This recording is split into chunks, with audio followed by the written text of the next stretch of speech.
The all-new 2023 Toyota Vios is set for a global debut this August 9th, and Toyota Thailand has provided the world with the first set of teasers. The B-segment sedan, known as the Yaris Active in Thailand, is expected to migrate to a Daihatsu-based DNGA platform, and for that will take on the D92 a product code name.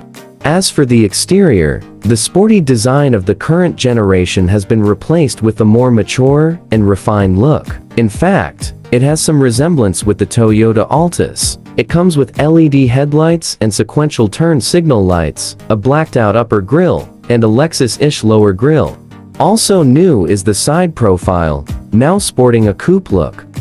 Moving on to the interior, it has gotten more refined as well. It looks similar to a Mazda with the floating screen, while it literally shares most components with most of its Daihatsu siblings such as the 3-spoke steering wheel, shifter, and AC controls.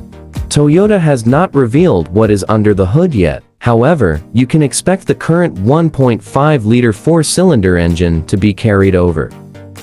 The 2023 Toyota Vios will launch on August 9 in Thailand.